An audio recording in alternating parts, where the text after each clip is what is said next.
Behind the Line.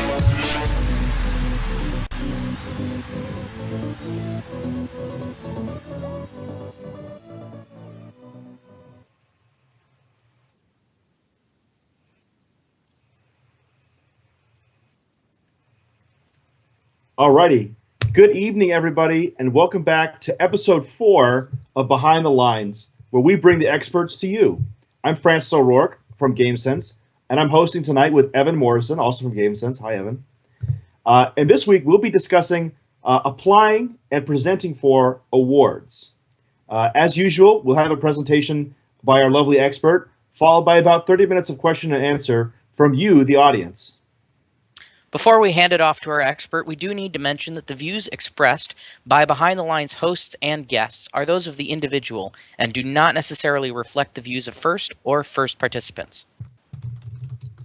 Yep, that's right. So don't forget, if you want to submit a question to us, submit them by tweeting with the hashtag FRCBTL, or you can email them to us at btl@frcgamesense.com. Or you can type the question into our chat bot here on Twitch TV by typing !Q, then your question. If you're watching on YouTube, please use Twitter or an email. With that, we're really excited to have Kristine here with us today. We'll let her introduce herself. Kristine. All right. Thanks for having me, guys. My name's Kristine. I am a mentor on Team 125, the Neutrons, and I'm an alumni of Team 175, Buzz Robotics, and I'm really excited to be here to go over some really helpful tips and things to keep in mind when applying for awards and presenting for awards. All right. Awesome. Thank you so much for joining us this evening. And so without further ado, let's jump right into the main event. And Kristine, you can take it away. All right. So, like I said before, we're going to go over tips for applying and presenting awards. This is a really broad spectrum of, topics that we can cover. I'm going to primarily go over what awards can do for your team. We're going to look more in depth at the description of awards, and we're going to also look at some, really useful, simple pointers for each of those things. So, if we could go to the next slide. So what can awards do for your team? Besides the obvious of winning is really fun, within the FIRST community, it can really enhance your team's credibility, which is really important.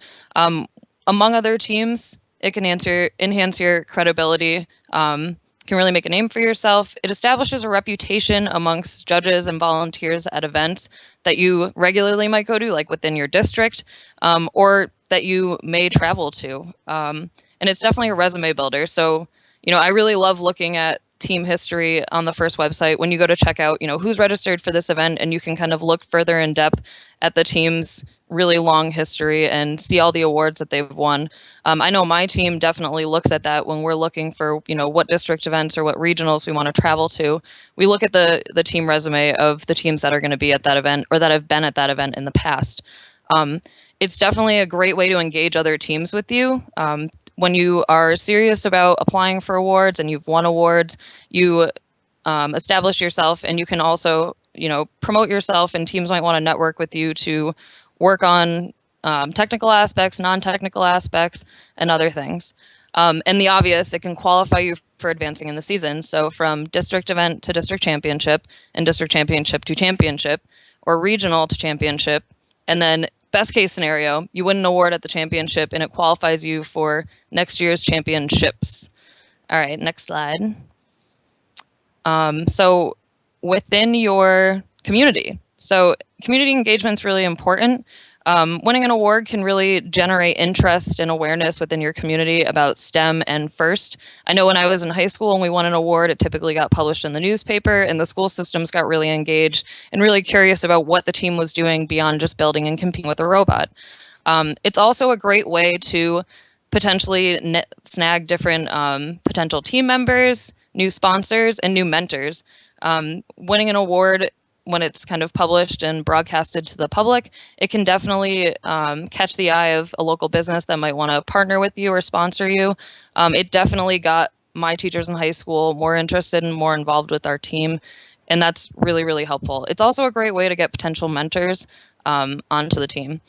And it's also a great way to expand first within your community. So if your community sees that you're doing really well, your elementary schools might want to start an FLL program, or your middle schools might want to start an FTC program. It's also a great way to potentially start off-season competitions or get seminars going, and not just for seminars, but just technical seminars for the community to benefit from. I actually know of a person who was on a team, and they had a really successful programming section of their team, and they moved down to the Cape, and the Cape doesn't have a lot of teams, but he was able to kind of promote his success in first and get people interested in an Arduino class that he was actually teaching to the elderly and older people, which I thought was really cool. All right, so next slide. Yeah, I thought that was really cool, bringing programming down to Cape Cod. And another thing that awards can do for your team is really enhance your team's self-awareness and your team, just dynamic in general. It gets you organized. You have to be organized if you're going to be applying for awards on a regular basis. It gets you to set goals for the preseason and postseason. This is huge. If you can line yourself up in the preseason, it gives you a really good foundation for the competition and build season. And if you can actually keep that train going and move it on into the postseason, it really generates a really nice flow that can keep your team organized and on top of tasks year round. It gets you to set goals as a team. It gets you to set short-term goals and long-term goals throughout the season and beyond the season, and long-term achievements. So something that was really exciting for the Neutrons this year was finally winning our first regional chairman's award. And it really spoke to, years of hard work really culminating into one big thing. So it can be really rewarding to apply for awards and achieve them after striving for them for a very long time. It creates team self-awareness. And what I mean by that is, after not even winning an award, but, presenting for an award, talking to the judges, it gets your team to really become aware of your team's capabilities, your team's, desire to do more or to, try new things. And it also makes you realize areas for improvement and enhancement. So a great example of that was this year, our students, everybody had a really cool robot this year. Our students took some really great technical risks this year in different subcomponents. And after the first district event or so, they started to really get a rhythm for how they could talk to the judges about each of these key components of the robot. We were lucky enough to receive an award at one of our first district events, and that kind of motivated them to say, well, what can we do better next time with the judges? And they kept setting short-term goals for each event, and that turned into a long-term goal of, trying to achieve a technical award at our district championship or at the championship. So even just these little benchmarks can grow into something really great and really big. So it's something else that, is beyond the robot to work on as well. I know when I was in high school, something that I was excited to constantly work on were award submissions, or even how we could present to the judges at different events. It's something that you can work on year round. You can work on it when the robot's in the bag or when the robot's being shipped off. And it also diversifies team roles. This was a really great discussion we actually had at the Neutrons lab last night. One of our new mentors from Team 195 brought up this point that, applying for different awards requires students to really step outside their comfort zone. Think about, how can I articulate a technical aspect to a judge, or a non-technical aspect. It gets students to kind of try new roles on the team and work with other people to come up with great presentations for judging. And then the last point is it inspires self-confidence. That's a pretty obvious one. A lot of students I've seen come into the program really aren't great at articulating really complex thoughts or even just simple thoughts in general. So really focusing on awards and applying for awards and presenting awards, students to step outside their comfort zone and really build self-confidence and self-awareness in how they have to present. All right, and also team pride. Obviously winning is really great, but knowing that you were able to articulate and get across so many different points to the judges and see it kind of pan out and be successful is really satisfying as a team. Next slide, please. So in the next few slides, I'm going to break down key phrases and awards. So something that I've noticed over years of being a judge assistant and a few years of being a judge is that First has worded the award descriptions very specifically. And if your team is really interested in, say, winning a technical award that's specifically about, design or material use, there's an award for that. If your team is really interested in trying to win an award that really speaks to how you reach out to your community and involve others, there's an award for that. You really have to read the fine print and kind of dig through and find the keywords that will help you figure out what award you're actually trying to win. So if you go to the next slide, these are our submission-based awards. So starting with Woody Flowers Award, some of the key things that I've highlighted are leads, inspires, and empowers using excellent communication skills. So the Woody Flowers Award really speaks to a mentor that is able to enhance the team with their communication skills. At the very end of this presentation, I have a really, really, really amazing resource for the Woody Flowers Award. It was written by Amanda Morrison in the early 2000s, and it's on Chief Delphi white pages. She gives an amazing 5-step guide on to how to write a really successful Woody Flowers Award, or it's actually supposed to be for Unsung First Hero as well. So it gives you a really easy, simple way to approach the award. This award is really difficult because there's so many great things that we can obviously say about a mentor that we're nominating for this award, but her guideline is really helpful. So if you are struggling with Woody Flowers, or if you want to really figure out the first few steps in writing your Woody Flowers Award submission this year, that is the place that you need to go. All right, so moving on, Dean's List. I love this award. We were so fortunate and excited to have a World Championship Dean's List winner this year. I actually have some great tips from him later on in a few slides. So Dean's List. So it celebrates an outstanding student, and the keywords that I highlighted here are passion for effectiveness and attaining first ideals. So we're really looking at a student here that goes above and beyond, takes the first ideals and applies them into their everyday life. I think this award is a really great addition to the submission-based awards, and it's very similar to Woody Flowers, I've noticed, where you really need to pull out those key leadership qualities in that person. The guide that Amanda Morrison has created for Woody Flowers is also really great for Dean's List as well. And last but not least, Entrepreneurship Award. So this award submission has changed so much over the years. I feel like First is doing a really good job of breaking down what a business plan should look like. Some of the words that I have highlighted in this are scope, manage, and achieve.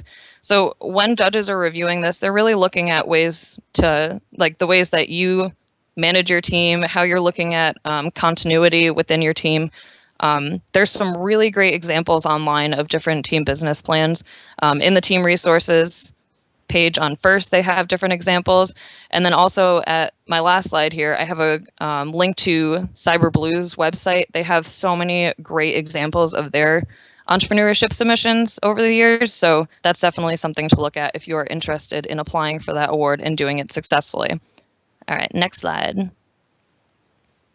So submission awards prep. I like breaking this type of stuff down into pre and post season, and then build season and competition season, because there's so much that you can do before the season even starts, when the season starts, and then when the competition's actually happening. So something to do before the season starts or immediately after your season has ended is really sit down and reflect and review how your submissions went, how your presentations went throughout the year. So what went well, what worked, what didn't.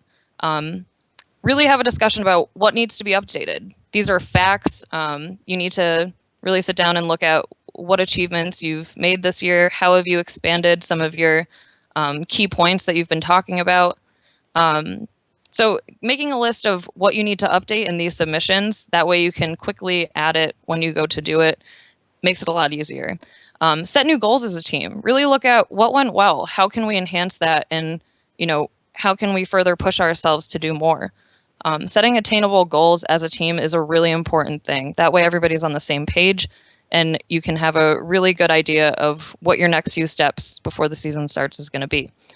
Organized documentation of the season. So between cell phone pictures, YouTube videos, some really nice quality photos that your team may have taken, it's really good to sit down and categorize them into the different key points that your team talks about. So for us on the Neutrons, it's typically seminars, community outreach, first outreach, and just competition photos. It's so good to organize these when you actually don't have to deal with the robot or deal with competitions. And then that way, when you're writing your chairman's submission or you're working on your Woody Flowers and you say, oh, I need a picture of so-and-so working with a student, you can just hop right into that file and grab it. It's really important as well to look at the different feedback you've gotten throughout the year, whether it be from judges, volunteers, other teams, individuals in your community, and really organize that out. Once you organize it, it's really important to really weed through it and have a discussion about the feedback that you've received. And also, like I said before, just going through your media again. If you find that other teams have posted videos of your matches or taken pictures of you, try to contact them, ask for permission to use it, and then put it away in your files for the coming years. Something that the Neutrons have also done this past year that I thought was really successful was asking for letters of support. Doing this in the preseason or right in the postseason is really, really, really impactful to any of your submission-based awards. A letter of impact is basically like a letter of support. It's proving that you reached out and worked with a team or worked with a community group, and it's giving specific quotes and details about their experience working with your team. I personally think that's really impactful. I think it's even more impactful, excuse me, than just a photo. Something to keep in mind when you're asking for a letter of support is asking that team or that person or that, company that you may have connected with, how they impacted you, but also talk to them about, a few key points you might want them to bring up. It's kind of like when you're asking for a letter of recommendation from a teacher, you want to say like, can you please touch upon X, Y, and Z? That way they have a starting point to work from and they don't, talk too little about their experience or talk too much about their experience beyond what you need them to talk about. Have you found that people are happy to do that for you, or is it like pulling teeth? I think when it's not competition season or when it's, not a really busy time of year, teams are definitely willing to do that. We definitely didn't ask at the greatest time. We asked between district championships and the championship event, but we were lucky enough to get about 5 letters of support from different nonprofits we had worked with and different teams. But I think the most important part when asking for a letter of support is really just listing off a few key points that you'd like them to touch upon. That way they have an idea of where to start and, what experiences to bring up and to mention. Cool. Yeah. Let's see. So data, a big thing that I've seen floating around Chief Delphi lately and, all over the internet are these really cool informational graphics from teams about, how many people we've outreached to, how many students are going into STEM careers, and a lot of other really important statistics. Excuse me. So it's really important in the pre and post season to look at what type of information you can kind of quantify into numbers and then eventually turn into a graph or something really cool looking. Judges really love numbers. I feel like engineers in general really love numbers. So basic key points for data would be, excuse me, would be graduation rates on your team. How does that compare to your school graduation rates? How many people are moving on to STEM and higher education? What does the gender breakdown look like on your team? How are you pulling in more of, the side that may not have as many people represented? How many people have you reached out into demos? Lots of things like that. And something else that's really key is to think about what makes your team different and how can you quantify that into data. For example, you could say each year you give X amount of seminars and you reach X amount of people by doing that. And last but not least, create an outline for the upcoming year. Figure out what areas you need to improve upon and what areas you need to kind of either completely edit or if you need to add anything. It really sets up a great kind of baseline for the starting of the next year. It's really good to do that in the preseason. It's really overwhelming to do it during the build season. So that's a really great way to end your season or to start your next season. All right, next slide, please.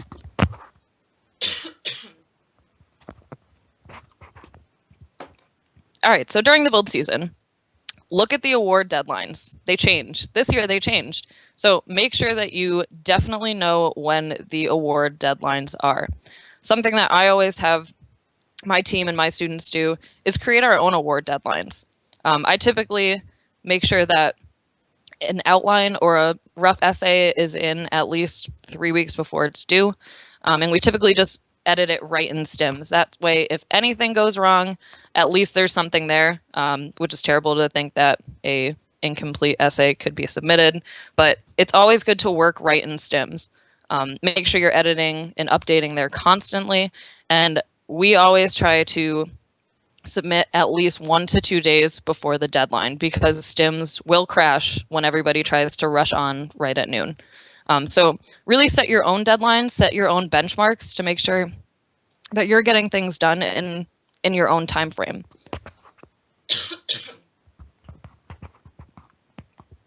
Another thing, don't reinvent the essay unless you absolutely want to. It's really good to just update and edit a successful essay from past years or a past submission. Unless you want to completely redo your essay, which I know a lot of teams like to do every so often, and I think that's great. If you're going to do that, though, figure out what key topics you want to keep, which ones you're going to get rid of, and which ones you're going to add to. If you're starting from scratch, come up with different categories to move information into.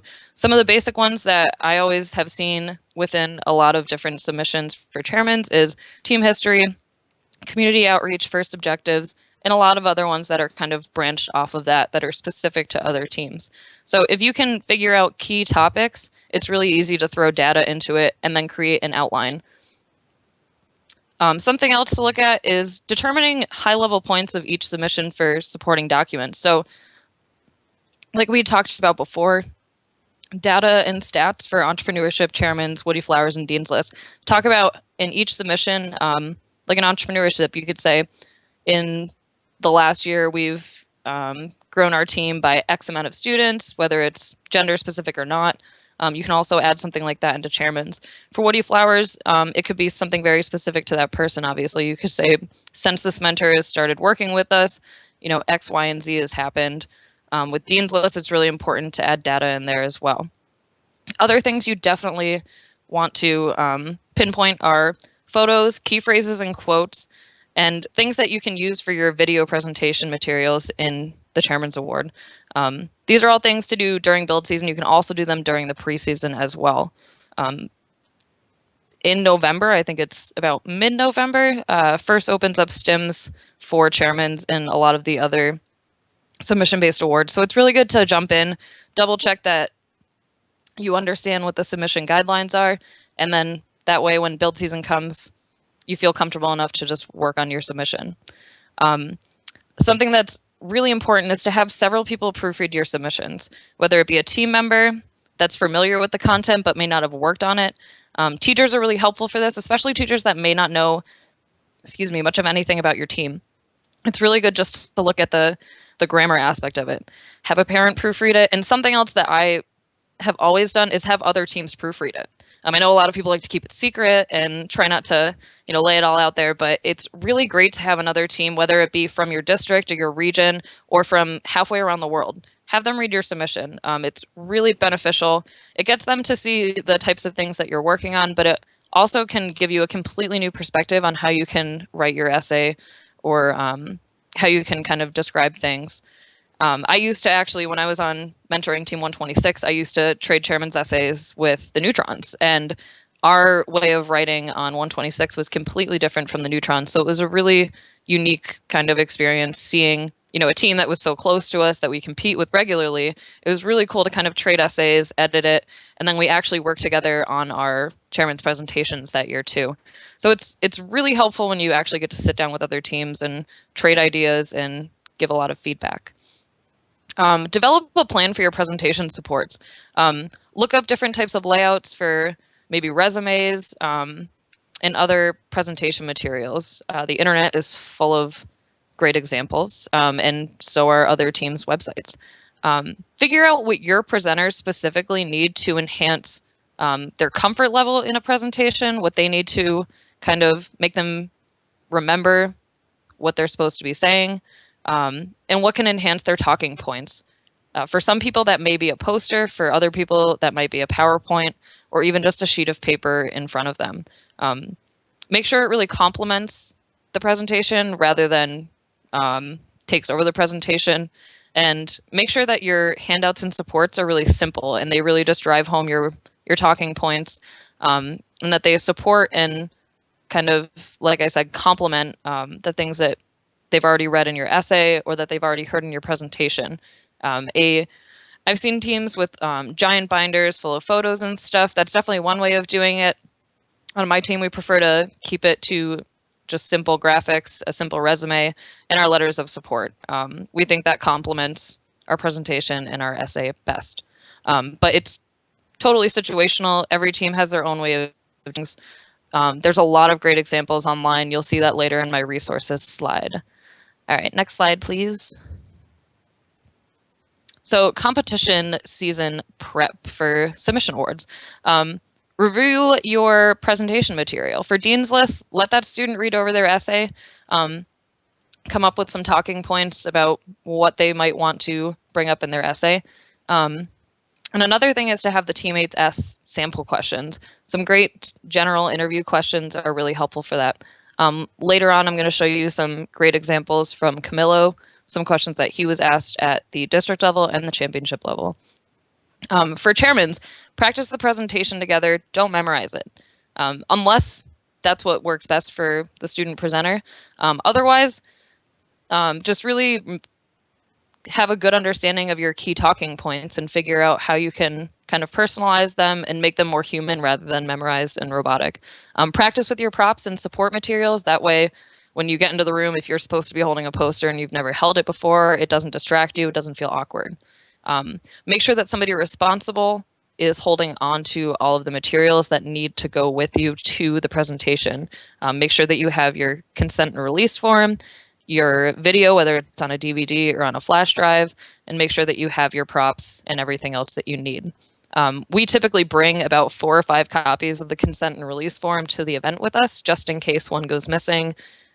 We also bring blank copies in case other teams have forgotten theirs, because I've definitely been to events where people are running around panicking, looking for a printer, looking for Wi-Fi access, and they can't find it. And that is the worst thing to do before your chairman's presentation. So make sure you bring extras just in case and to help out other people. To just interject really quick, yeah. Probably the at the time it wasn't terribly funny, but looking back on it, it was quite funny. When I was in high school, we had a team. I went to do the chairman's presentation, and the team that was right before me came out of the judging room, and the rest of their team members were there, and they had all their presentation equipment, including a brand new projector. That when this very nervous student walked out of the room and saw all these people scream, "Hooray!" immediately dropped on the ground and smashed into about 1,000 pieces. Oh no! So I wholeheartedly agree with, practice and be careful and be calm and be confident. Yeah, definitely, and don't throw projectors on the ground. And beforehand, it's always good to, use your teammates or use other teammates as judges to, interview the presenters. Typically, I like to do that with somebody who isn't on your team, who can kind of hear your presentation with fresh ears and then ask questions. Something that this was a total surprise for me this year, but I did not listen to our chairman's presenters from the Florida Regional, which was where we won in week 1, until the championship event in St. Louis. And I told them to just practice and work with a different mentor. So I was able to kind of hear it with completely fresh ears, and it was awesome. So it's always good to grab a mentor too, who may not have heard the presentation for a while or hasn't heard it at all. And they can get a totally different perspective on it. Because when you hear it over and over and over again, you kind of know what you're supposed to expect them to say, or what you want them to say, where if you haven't heard it in a while, it's definitely a clearer experience, and you get to kind of pick up on exactly what they're saying rather than what you think they should be saying. During the competition season. So something that I love that first changed is that we get to present chairmans multiple times throughout the year. I feel like there was nothing more terrifying than knowing that you only had one shot to present chairmans and maybe get it. So the fact that we get to do it more than once now, I think is absolutely great. So it's really great that we can actually sit and reflect on, how chairmans went at one event, or how our presentation went at one event, and how you can improve upon it at another event. So something that I think is really important is, as soon as your presenters come out of the presentation, sit down and ask them, okay, what questions were asked, what topics were brought up. This past year, we were really fortunate enough to have one adult mentor in the room to note take. And that was the one thing I made sure that I wrote down was what specifically did they bring up that was in our award submission? What did they bring up that wasn't in our submission? And what questions did they ask? And I also wrote down, what did our students respond with? Because typically what I found is students have that like excitement blackout when they come out of chairman's. They're just like, oh, it's over, or oh, it went great. And when you ask them, oh, what did they ask you? They don't remember. So trying to remember or having that mentor in the room if we get that opportunity again in 2016, it's really important to document the questions that were asked or even the general discussion topics that were there. That way, moving on to your next event, you can have some sample questions to practice with, and you can really think about how to, either enhance the information that you're giving them about those topics or how you can rephrase how you answered them. Networking with other teams at the competition too. Have a discussion about, what were some of the questions that the judges asked you in the pit? What did they ask you in your presentation? It's really good to share that feedback and those questions that, may have been asked, especially from judges at different events, because obviously it's very situational and judges are going to be asking different questions at different events or, different questions for different teams. All right, so next slide, please. All right, so here are tips from Camilo, who was a World Championship Dean's List winner. So tips for interviewing, make a plan, create a quick outline of your talking points. So he had made a quick outline of, what he thought was most important from his essay or from his life in general. Relax, practice, but don't memorize. That's something that we talked a lot about with our chairman's presenters. If they needed to memorize it, that was one thing, but I think memorization for most kids, they're really hung up on words. They're not really hung up on the content. So if they understand the content or if they understand, what's really important to convey to somebody, it's far more impactful. I love how he said, make it real. Just be yourself. The judges, I feel like they really have a longer lasting kind of impact when you're yourself and you're telling a personal story and, talking about how this program impacted you or an experience impacted you. Be confident throughout your interview. I kind of laughed at this last point that he made. Chances are the judges are just as nervous as you are. Judges come from all walks of life. I'm sure we all know that. Some of them have been in first for a long time. Some of them have very little idea of what first is, but they really want to know more about you. So just relax. They're there for you. Enjoy the interview. Make sure they understand what you're trying to convey to them and take your time talking. I think that's really important. I know that these students are really kind of freaked out by, oh, you only have 5 minutes talk and then 5 minutes questions, but take your time, try to be yourself. It's okay to stop, pause, and think. Ask the judges questions. They're interesting people. And this makes me laugh because Camilo never sleeps, but sleep, get rest the night before. All right, and next slide, please. So these were some questions that Camilo was asked at his different interviews. What does it mean to be a leader? And I thought this second one was definitely a difficult one that students should look at if they are a Dean's List nominee. How do you represent the core values of FIRST in your daily life? And his favorite questions, what do you do for fun? If you're interested in seeing Camilo's Dean's List submission from this past year, it's on our team website under the resources tab. Definitely go take a look at it. Camilo's an awesome guy. Congrats again, Camilo. All right, so moving on, technical awards. Everybody loves these. I love these. I love the different breakdown of these. A lot of the technical awards have a lot of overlap. I feel like people have a really hard time understanding the slight differences between the awards. So industrial design, some of the key phrases, form and function of a machine. Quality is looking at robustness in concept and fabrication. Innovation and control, that's very programming specific. But what I think is really great about that award is it looks at the different applications of the control components, not necessarily just how fancy the programming is. Creativity award, I think this is a really great and broad technical award. It's looking at design, use of a component, or strategy. So there's really a lot of different avenues that award can go down. Excellence in engineering, I feel like this is like the cream of the crop for technical awards. It talks about an advantageous machine feature, and I feel like this is, the ultimate technical award. And the judges award sometimes can also be a technical award depending on what the judges are feeling. So moving on. So here are some great tips for pre and post season. Just like with team attribute awards, really look at how you performed in the past year. Talk about different failures and successes within those different subcategories of the technical aspects of your team. It's also really important to look at how other teams perform too. Look at their efforts and ideas and figure out, how can we implement those and enhance what we're doing. During the build season, team communication is really important for technical award prep. You need to make sure that somebody is designated to kind of document your process from strategy to fabrication and to actually, getting the robot on the field. Continue these discussions throughout the build and competition season and document them.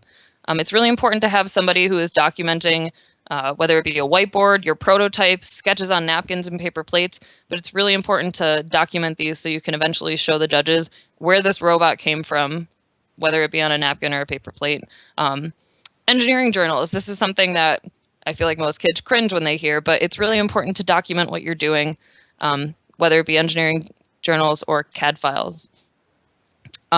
Save prototype pieces. So something that I loved when I was judging last year in the New England district was seeing students actually have physical pieces of their robot, like different prototypes and different examples of their subsystems in their hands. So even if the robot was out on the field and the judge was in their pit, they were able to, accurately display and talk about what their robot function did. So I feel like that's a huge, huge thing that you can do to really enhance your technical award possibilities. All right, so moving on. Competition season. Identify what makes your team unique. Ask yourself, what does your team do well, and what's unique about your robot or strategy? A great way to do this is during, week one or even before week one, is looking at different robot reveals and watching the gameplay and figure out, how does our robot compare and contrast to what other teams are doing? What can I point out to the judges that's really unique about our robot and our strategy and the way that we're doing things? So really identify yourself as a team and really convey that to the judges. Something that I always have my students do is develop a basic list of key robot components from the top of the robot all the way down to the bottom of the robot. So give a really quick layout of the drive base and everything else. That way, even the non-technical kids can have at least a general understanding of how to talk about the robot and use correct terminology and make sure that everything's accurate. All right, so moving on. Next slide. So team attribute awards, there's a lot of them. Key phrases in some of these. So for team spirit, exceptional partnership and teamwork. Nowhere in there does it say screams the loudest. Team spirit is really looking at how you're partnering with your community and other teams. Imagery award. This one's pretty obvious. It's looking at how you pair up the visual aesthetics of your team to your robot. Then gracious professionalism, your relationship with other teams, and your demonstrated gracious professionalism. The Industrial Safety Award, which is judged by a separate panel of judges,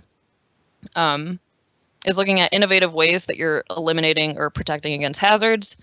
A huge award, Engineering Inspiration, advancing respect and appreciation for engineering within your school and community. So this is a huge award that a lot of teams are really striving for. It's something that's kind of on the road to chairman's, and if you're interested in that award, those are the things that you're going to definitely need to convey to the judges, or how you're connecting with your school and your community. All right, next slide, please. So getting your team ready for team attribute awards. Oh, sorry, I forgot about our rookie awards. So rookie awards are really awesome. I have yet to ever win one because I've never been on a rookie team, but Rookie Inspiration and Rookie All-Star are very, very similar and close. Rookie Inspiration is really looking at how you're kind of advancing the respect and appreciation for engineering within your school and your community. Rookie All-Star is going a little bit beyond that. It's, looking at the partnership between your team, your community, and your school, and how you're going to keep that going after your rookie year. All right, next slide, please. So team attribute award prep. Let's see. So discussions, just like technical awards, are really important. Review your submissions from past years, or review the things that you've been saying to the judges, and figure out what works, what didn't work, and what can you do in the coming year. Review your presentation materials, figure out, what didn't work, what were the judges most engaged in, and how can you either simplify it or enhance it for the coming year. Let's see. Update your stats. That's really important to do before the season starts. During the build season, tweak and edit your award submissions. It shouldn't take you too long to do that. This is a really great time to also create your visual and support materials. Highlighting key points is really important. Your support materials should go right to the point. It shouldn't have to kind of lay out your entire essay.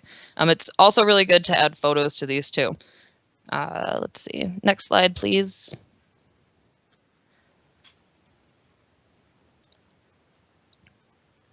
So here's some general interview tips. I know that we've talked about them before, but I feel like these are the most important. Whether you're interviewing in a judge's room for chairman's or individually for dean's list, these are some really great tips. So practice, don't memorize.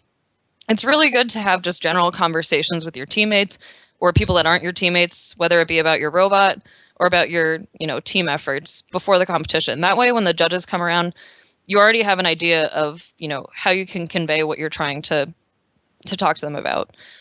Another really important thing is if you know what people are going to be in the pits with you, try to have these conversations with them. Delegate facts out to other people. That way you can actually share the conversation. I think that's really important because as a judge, I've definitely walked up to a pit and I've had one student just talking to me the entire time and about 4 people sitting behind them. What I think is really impactful and more exciting is having a group of students that can share the conversation and kind of work off of each other to enhance the conversation.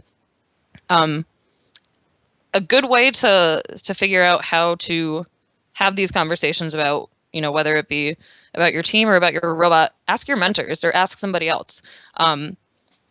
A thing that I used to do in high school is ask a mentor, can you re-explain the drivetrain to me so I could really grasp and understand key vocabulary and other things like that. Make sure your visuals are helpful and informative to the judges. Like I said before, make sure they're not overbearing, and at least have 1 or 2 questions to ask the judges after your presentation. I feel like this really engages them and is very memorable for them. Maybe ask, do you have any further questions about this? Do you have any feedback about our presentation? And another thing to do is ask, how did you get involved with volunteering in FIRST? Like, can you tell me more about, how your job is relating to this event or the things that you've seen here? So I think those are really, really great things to kind of close the conversation out with your judges. Wow. Awesome.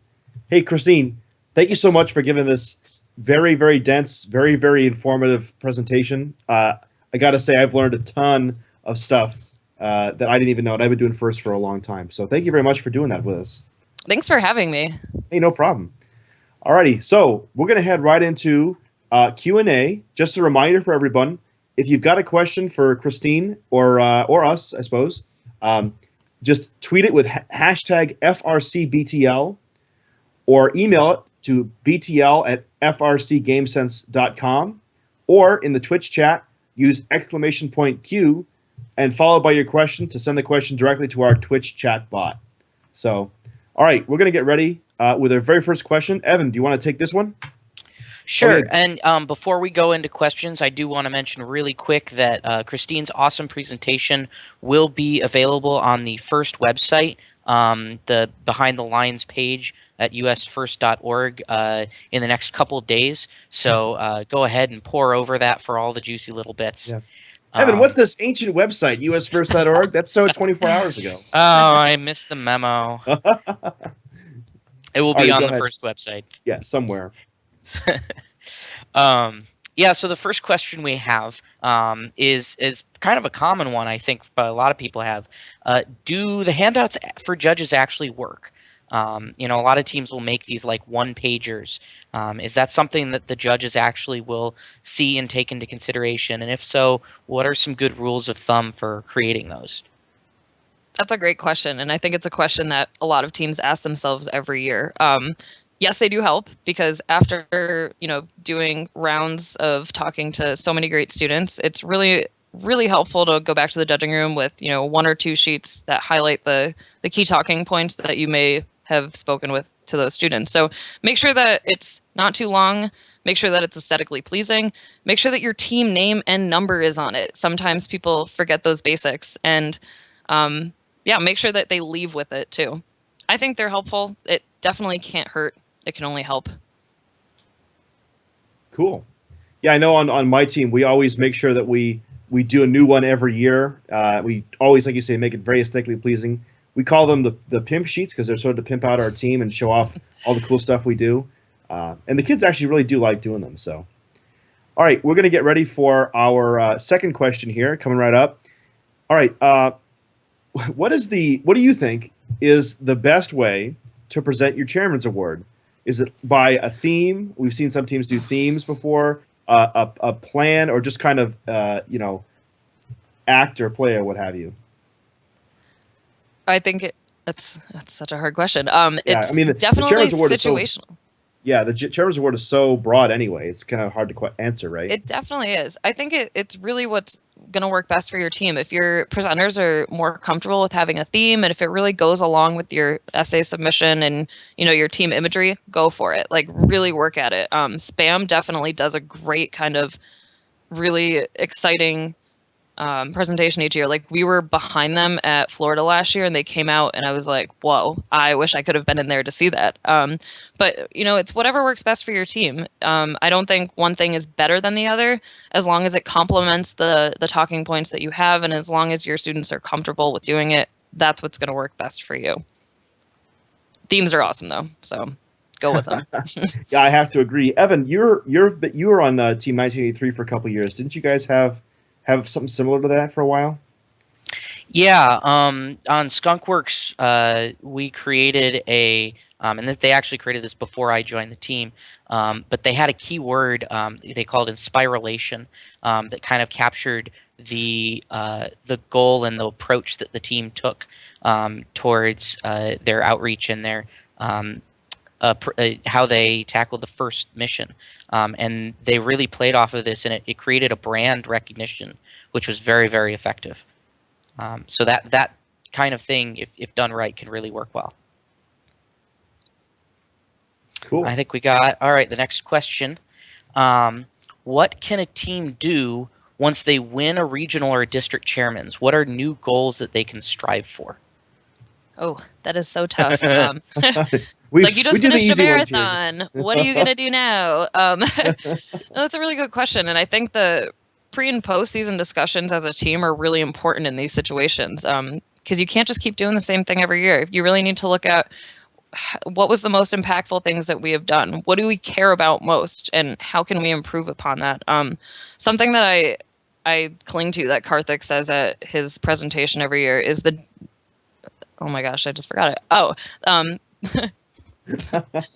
and I just lost it again. But basically, you can't do everything. Figure out what works best for your team, and really work at those things and figure out how you can continue to make it better. Whether it be, you know, host more FLL competitions, you know, give better training seminars to teams, give more, but take little steps. Don't try to take giant leaps into the future, because it's far more difficult. Yeah. I mean, I know that I know a lot of teams have won the chairman's award at a regional or district level, and then sort of haven't changed, and they kind of gets stale and old. Especially, you know, I remember when I was in high school, we had the same chairman's judge basically 4 years in a row at the BAE regional. That's terrifying. Well, I'm pretty sure it was the same. He had the same hats, so maybe they just passed hats. I don't know, but it's one of those things that you do really have to sort of step up your game, even if it's just, you know, coming up with these ways to present the old information in a new way, to get the judges refreshed and excited about what you're talking about. So, and on the same, oh, good.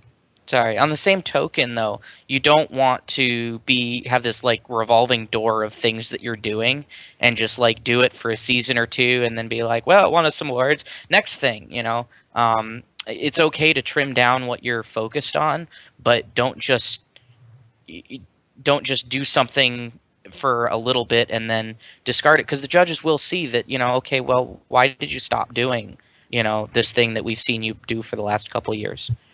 Mm-hmm. Yeah. And if you are going to an event that you've presented at before and it is the same judge, a great thing to have would be what's new from us this year. Specifically talk about that. It doesn't have to be in your essay, but it could be in your pit interview, and it could be a giant talking point in your chairman's presentation. Especially if you have previously won year after year, it's good to just really put it out there. How have we expanded upon our efforts, and what's new this year? Cool. All right, we got our next question coming up here. This one is a little bit more technical in nature. Would you recommend creating a CAD book of your robot for technical awards? I'm going to guess a CAD book is a bunch of renders or drawings or something like that. So, Kristine, what do you think? You've judged before. Definitely. I mean, not even just for judging, but for your own team's sake. If you're looking at teams that are consistently winning technical awards year after year, like 254, 1114, they have their CAD files out there for everybody to see and for the judges to see in the pit. If you're, striving for that high level of excellence, you're going to do it whether or not you're doing it for an award. And I also think it's great for so many other reasons, for, referencing, for teaching new students, and even just to kind of show off to other people. But like I said before, it's not going to hurt. It's definitely just going to help. Yeah. I don't think there's any way you could provide too much information. Well, maybe there is, but it's hard to sort of to give them too much stuff to look at, Yeah. On that note, though, I think just if you're talking about just a binder of all of your CAD pictures and things, that's not nearly as effective as a lot of the top teams like Kristine is talking about, the Cheesy Poofs and the Hot Team put together what they call a technical binder. And it's literally steps from day one through their game analysis, through their prototyping, all of the decisions that they've made, and then goes into detail on each one of their subsystems and the design behind it. And so when you're talking about these technical awards, so much of it is about communicating the process that you went through and communicating why you ended up at the design that you did. And having that written down is so much more effective than just a book of CAD pictures that you can point to and talk about. Absolutely. And I think it really contributes to, just student growth overall. They're working at this higher level of design and thought process, and even articulating their thought process. So I definitely would suggest doing that. Yeah. Our next question, and I think it's coming up here in a second. We have, for written award submissions, do you recommend looking at previous winning submissions from other teams or forging your own path? That's a great question. I think it's really helpful to look at how other teams are formatting information, or, incorporating those themes like Evan was talking about before. But that's not the correct way to do it. You need to figure out what's going to work best for your team. But looking at how other teams are doing it is definitely something that can help, but it can also hurt. If you can look at it from a standpoint of just looking at a layout or looking at how to phrase things, then I think it's helpful. But if you get too caught up in, oh man, they ran 20 FLL events and they're doing this and that, it's not going to help. So make sure you're just looking at it from the standpoint of trying to see how you can,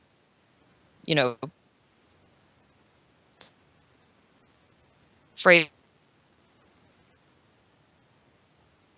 things or format things rather than what you think you should be doing based on another team. But it's really helpful to look at not even just winning submissions, but just teams that are consistently applying every year and actually publishing their awards. I feel like teams that are documenting it and putting it on their website, it's definitely something to look at. Yeah, and not to usurp the art teacher here, but you can sort of look at it as when you go to school for art, you learn a bunch of techniques that people have already done, and it's not so that you can perfect how to paint a painting that's already been painted, so that you know all the ways you can do things, and then apply it to your own self or situation. So if you read a bunch of awards or options or things that people have done in the past, you can take all of that collective information and apply it to your team specifically and make a really good submission. Absolutely. Cool. All righty, we're going to go with another question here coming right up at us. All right, let's see. All right, what are your thoughts on presenting for the Chairman's or Engineering Inspiration Award with a theme focusing on your robotics program itself rather than just community efforts? Interesting. That's an interesting question. I don't know. I think it's so different from team to team. Like, I was previously mentoring a team where we were really heavy on community outreach because that was something that we were really good at. Our students were constantly, helping out with, non-STEM things in their community, but it was still really impactful and it was recognized by the judges. Where now on the Neutrons, our strong point is really helping people out with technical things. So we focus on that. I don't think one is necessarily better than the other. Chairman's judges definitely are looking for specific things within the first community and how you're, branching out STEM. So you have to be doing that to some extent. But I think both are really impactful. I think it's really great to be able to show that, a group of STEM students can go out and do non-STEM things in their community and benefit others. But I also think it's really impactful to bring STEM into the community as well. Yeah, I think both are important. I totally agree with you. It's that you can't really have one without the other fully. I mean, if you look at the teams that have won the National Chairman's Award or the Worldwide Chairman's Award at the championship, they have a mixture of both. Teams that focus on their robotics program and use that as a tool for change within their own team, and also utilize that outside of the community itself. So I think that the Chairman's Award should be way too. It's supposed to be much more broad than one or the other. Yeah, definitely. And something that comes to mind now that I think about it is something I had worked with my students on 126 was figuring out how can we excite younger students about STEM, but at the time, like, we couldn't really get an FLL program going, so we created a children's book. So we kind of integrated STEM into something that was very non-technical to engage our community with STEM.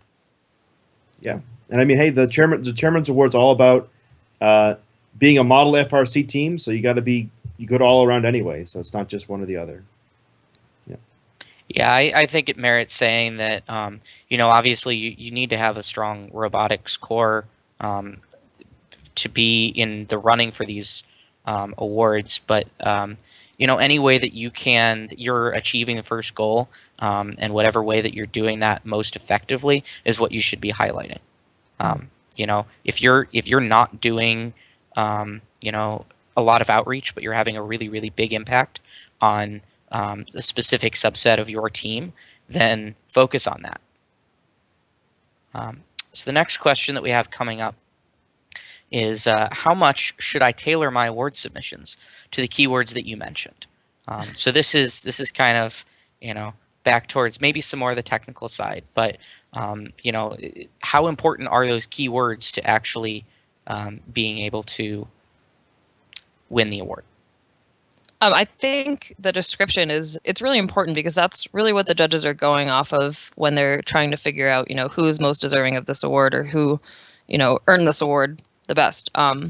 Especially when it comes down to, you have two really good robots that are neck and neck, and they're going to be nitpicking that award description to figure out, okay, who's got the upper hand. So, I mean, I wouldn't cling to those for dear life when you're designing your robot, but when you're getting ready to, talk about your robot to the judges, keep those key phrases in mind, like with quality, like how robust is it? There's one of the technical awards, you have to be able to use, precise vocabulary about these technical things to, convey to the judges that you understand what you're doing or you understand the strategic design process that you've developed to get to where you are now. So there are definitely things to keep in mind, not necessarily when you're building the robot, but later on when you're trying to figure out how to discuss it with other people.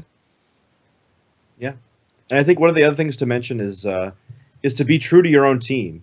These words that we've highlighted are things that you should focus on and apply within your own team. But it's not going to get you anywhere if you just start throwing words around, like just confetti, just a dot in your essay. Yeah. So it's guidance, right? It's Yes. guidance on the approach that you should take for conveying the technical information, not that you need to say this, this, this, and this. Right. Exactly. All right, we got one last question here. Coming right up. All right. Question is, would you recommend identifying areas to focus on first, then going and getting data on the impact, or evaluating existing data and using that to determine how to approach the submission or presentation? That's That's a great question. That was so long it went over our question box. So sorry about that, everybody. Wow. So I think this is actually a really good question. I think that especially when it comes to like if you're trying to come up with data and numbers to enhance your presentation, look at what your team is doing first. How many FLL teams are you running? How many students are going into STEM? Just like the obvious facts, and then sit down and try to quantify that. Like, for example, on the neutrons last year, when we were, listing off different facts for each of our subcategories, one of our subcategories is first outreach, and we talked about how we host seminars and we provide a rolling workshop for each event. So after we came up with these list of facts, our students, got a little deeper into each of those facts.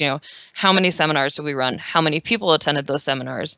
How many years have we been doing those seminars? So we took all those numbers and came up with one giant, really exciting number. And then with our rolling workshop, we were trying to figure out, okay, how can we figure out not just how many events it's gone to, but maybe we should look at how far our rolling workshop has traveled. So really look at the facts, the hard facts that you already have, and then think deeper than that. How can we show the true scope and spectrum of these facts and this impact? Cool. That's some really good insight. I'm gonna try to apply that to my team, I think, actually, because we got some work to do. Cool. Alrighty. Well, before we end for the evening, we're gonna show Kristine's last slide that she has, which is about resources that teams can use. Kristine, do you want to just go over these real quick? Yeah, definitely. So for Chairman's resources, here are a few. The first website offers a lot of really helpful Chairman's resources now. I was looking at it earlier today. I first couldn't find it on the new website, and then I went on the chat, and it literally within 30 seconds, they directed me to the correct link. So on this page, they have some really great tutorials. All of 1114's Chairman's seminars are on there, and every example from, I would say the last 10 years is right there waiting for you to look at. Another great website for entrepreneurship and Chairman's examples is Team 234 Cyberblue. They have a really great resources page on their website, and it also includes technical resources as well. Like I'd mentioned before, for the Woody Flowers and Dean's List resources, Amanda Morrison's 5 Steps Towards Winning Woody Flowers Award or Unsung First Hero is clutch. Go look at that, download it, and use it. Another great website for Dean's List examples would be Team 1511 out of New York. They have every example of their Dean's List submissions, and they're amazing. Our example from Camillo is up on our website. Presentation materials and examples. Cheesy Poofs have an amazing branding guideline on their website. That's really helpful to look at. It's really detailed, but it's a good place to start to figure out, how can you professionally kind of present your team. General awards resources, the admin manual, read it. It is insanely long, but it's super helpful. First has done a really good job of creating kind of a chart to show each award. It shows the award description, and then it shows the importance of each award. It shows where you can win it and what it does for you. Not to toot my own horn, but I had done the write-up for FRC design on 5 things any team can do in the offseason to win more awards. That's super helpful. And the FRC awards resources page is also really helpful. If anybody has any specific questions or need any help throughout the season, if you email us at neutrons@gmail.com, you will definitely get a response within 24 hours from one of us on the Neutrons that can help. There's so many other teams out there that have so many great resources. It was hard to fit them all, but these are some great staples that I always use year to year. So I hope they help everybody else as well. Awesome. And just for everybody at home watching right now, these are all links in the presentation that we'll be uploading to the first website after the show this evening. So even though you can't click on the links on your screen, they will be there for you to get to, I promise. So with that being said, Kristine, thank you so much for doing this evening. You brought a lot of really excellent information for teams that have been doing this for a very short time and for a very long time. And we really appreciate taking time out of your evening to join us. Thank you for having me. It was really exciting. Cool. Hopefully it helps people. Oh, yes. I would be surprised if it didn't, honestly.